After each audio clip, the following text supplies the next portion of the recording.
น่ารักดีหรอกพ่อ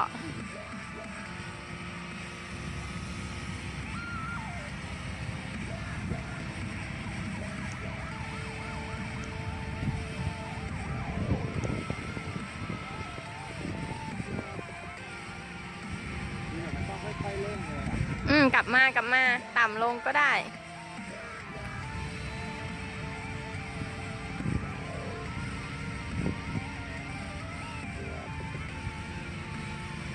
พาราจริงกับพาราบังคับ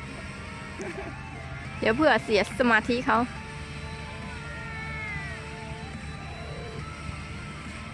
ลองเล่นไหม ไม่ค่ะ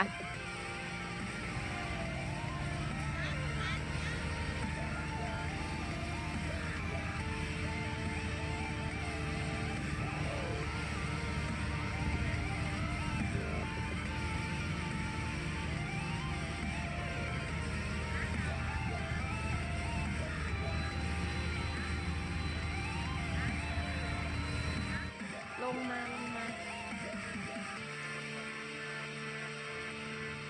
แล้วเสียงอะไรมันรู้อ่ะน่ะ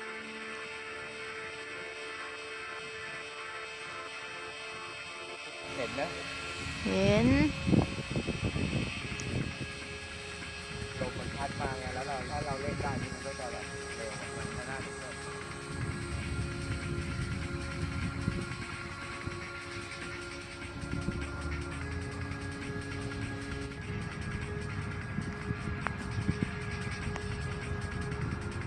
ปึ๊บปึ๊บ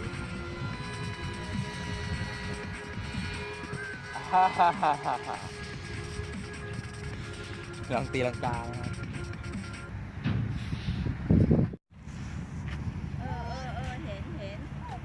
เห็นไฟสวยแล้ว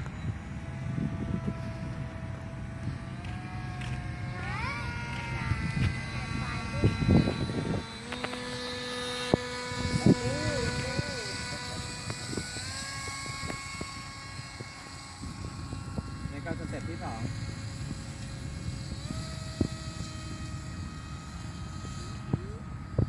ข้างหลังอะเห็นแต่ข้างบนไม่เห็น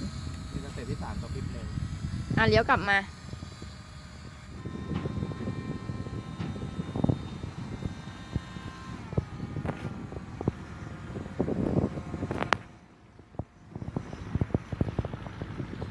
รับมือเลยครับผมก็ฝากงานคลิปต่างๆของ N3F ด้วยนะครับผมถ้าชอบก็อย่าลืมกดไลค์นะครับถ้าใช่อย่าลืมกดแชร์ถ้าแคร์อย่าลืมกด Subscribe นะครับผมถ้าไม่อยากพลาดคลิปไหนอย่าลืมกดกระดิ่งนะครับ N3F สวัสดีครับ